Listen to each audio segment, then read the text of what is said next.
नमस्कार, आप देख रहे हैं धा न्यूज और मैं हूं अभिषेक मिश्रा। देखिए, बिहार में अभी बहुत खेल होना बाकी है। सीट शेयरिंग को लेकर पेंच एनडीए में फंसेगा, इस बात की पूरी गुंजाइश है।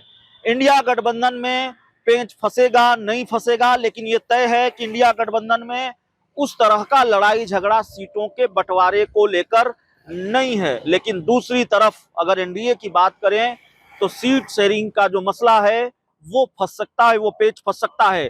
केंद्रीय मंत्री पशुपति पारस की बात एक बार फिर करेंगे। राष्ट्रीय लोक जनशक्ति पार्टी के राष्ट्रीय अध्यक्ष और केंद्रीय मंत्री पशुपति पारस को एक बार फिर पार्टी का राष्ट्रीय अध्यक्ष बनाया गया है। पार्टी की राष्ट्रीय कार्यकारिणी और कार्य समिति की बैठक बुलाई गई थी और बैठक में यह फैसला हुआ है कि पशुपति पारस एक बार फिर पार्टी के राष्ट्रीय अध्यक्ष होंगे।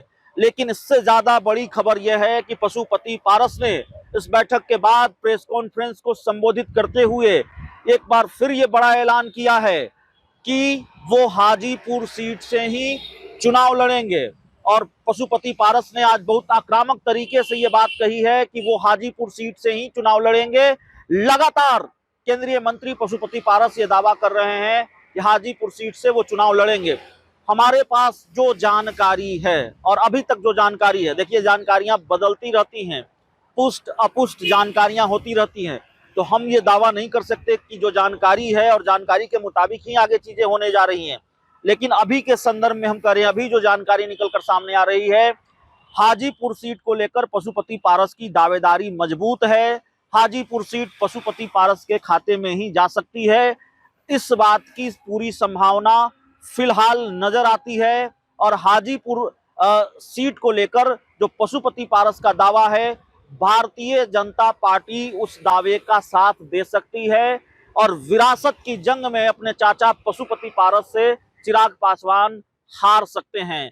लोकसभा के चुनाव से पहले चिराग पासवान की ये बड़ी हार होगी। विरासत की हार किसी चुनावी हार से ज्यादा बड़ी हार होगी, क्योंकि चिराग पासवान लगातार ये कह रहे थे कि हाजीपुर मेरे पिता की सीट है और मैं अपने पिता के सपनों को पूरा करूंगा, अधूरे सपनों को पूरा करना मेरा फर्ज है।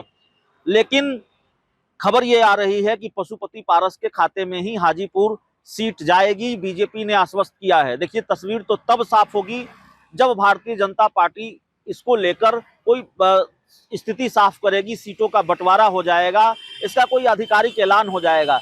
लेकिन अंदर खाने की जो जानकारियां आ रही हैं वो जानकारियां यही हैं और चिंता में डाल रखा है, टेंशन में डाल रखा है। इस आशंका ने, इस अंदेशे ने चिराग पासवान को कि हाजीपुर की सीट वाकई कहीं पशुपति पारस के खाते में न चली जाए। तो इस वक्त की ये बड़ी खबर है, बड़ी जानकारी है।